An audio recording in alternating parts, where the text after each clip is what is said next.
Hello, Radhe Radhe. जय Shri Krishna friends. I hope आप लोग स्वस्थ होंगे, दुरुस्त होंगे। तो आज मैं बनाने वाली हूँ एक आर्ट। कृष्ण सदा सहायते नाम का एक आर्ट है और इस आर्ट के साथ मैं आपको एक कहानी सुना रही हूँ। तो कहानी है कृष्ण भक्त की। तो एक भक्त थे वो कृष्ण के अनन्य भक्त थे। इतने प्यारे, मतलब इतने भक्ति थे, हमेशा कृष्ण कृष्ण कृष्ण। उनके मुख से बस क्या निकलता था, कृष्ण कृष्ण कृष्ण। सुबह शाम, दोपहर, शाम, रात, हमेशा कृष्ण कृष्ण। उनका नाम हो गया कृष्णदास। तो वो क्या करते थे, फूल लाते थे। तो मान थे वो फूल बगीचे से लाते, माला बनाते और भगवान नंद महल में जाके उन्हें चढ़ा देते थे। तो यही उनका काम था, भगवान को फूल की माला बना के उनको चढ़ाना। तो एक बार उन्होंने कहीं से सुना कि भीष्म पितामह ने कहा था कि अगर कोई भी काम 12 साल तक करेंगे तो वो आपको सिद्धि प्राप्त होगी। तो उन्होंने सुना कि अगर कोई भी काम हम 12 साल तक करेंगे तो हमें हमें वो काम मतलब सिद्ध प्राप्त हो जाती है। तो उसने एक दिन माला ले जाके कृष्ण को पहनाया और कहा कि हे कृष्ण, मैं 12 साल तक आपको ये माला, फूलों की माला पहनाऊंगा, लेकिन आप मतलब 13वें साल बाद, 12 साल बाद 13वें साल की सुबह आपको मेरे घर आना होगा खुद माला पहनने।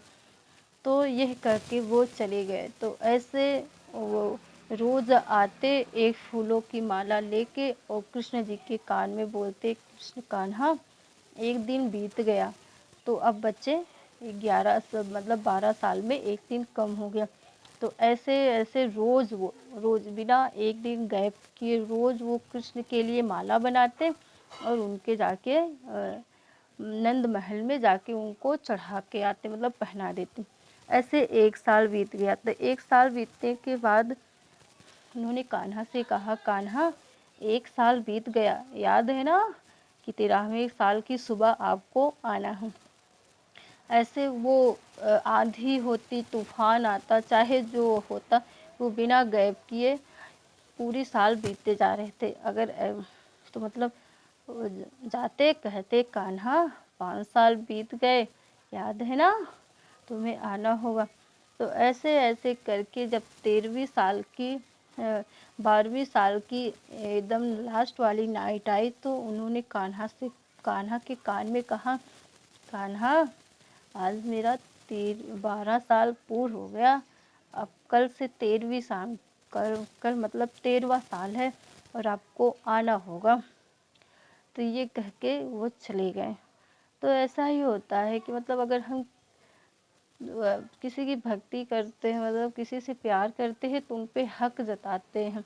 तो उन्होंने अपनी भक्ति, अपने प्यार को हक में बताया कि गुस्से में, मतलब डांट के, या चाहे जैसे कहा कि कान्हा 13 साल बीत गए, 12 साल बीत गए, 13वें साल की सुबह है, आपको आना होगा।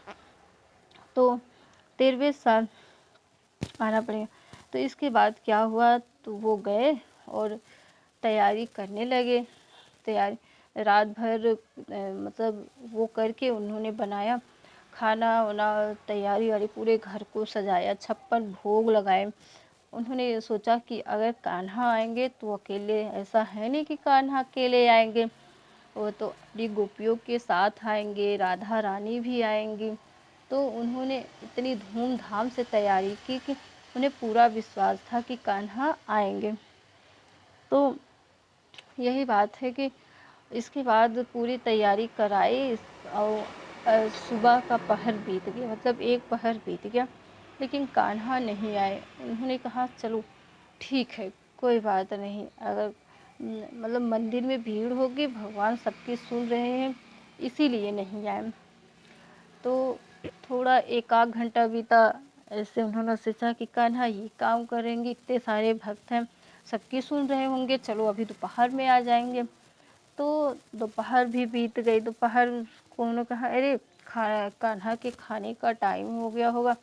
कान्हा मतलब विश्राम करते होंगे, आराम कर रहे होंगे, इतने थक जाते हैं सबकी सुनते सुनते। तो ऐसे रात हो गई। सोचते सोचते कान्हा ये करते होंगे, कान्हा वो करते होंगे। ऐसे मतलब करते करते क्या हो गई, शाम हो गई। तो शाम को जब हो गई तो मंदिर का गेट और बंद हो गया। तो उन्होंने सोचा कि अब तो कान्हा आएंगे, क्योंकि उनके पास कोई भी भक्त नहीं है। अब तो मंदिर का गेट भी बंद हो गया, तो कान्हा अब आएंगे। तो क्या हुआ कि कान्हा मतलब नहीं आए। अब उन्हें लगी गुस्सा। तो उन्हें क्या किया, जो सारे खाना उन्होंने बनाए थे 56 भोग, क्या हुआ, वो एक पोटली में लेके निकल पड़े। कहेंगे कि अब कोई कृष्णदास नहीं, अब मैं जा रहा हूँ ये छोड़ के, ये पूरी नगरी ही कृष्ण को छोड़ के ही जा रहा हूँ मैं। तो कोई नहीं, ये जब कृष्ण, मैंने कहा था कि 12 साल तक मैं उनकी सेवा करूँगा, तो मैं 13वीं साल की सुबह तो वो मतलब माला पहनाना था, तो वो क्यों नहीं आए। बस एक ही दिन तो मांगा था कृष्ण से, वो भी नहीं आए। ऐसा कहते कहते वो रास्ते में मतलब गुस्से में जा रहे थे। इसके बाद क्या हुआ, तो आपको क्या लगता है दोस्तों, श्री कृष्ण कृष्णदास की विनती सुनेंगे? क्या श्री कृष्ण कृष्णदास से माला पहनने आएंगे? अगर कहानी पूरी सुननी है तो कमेंट ज़रूर कीजिए।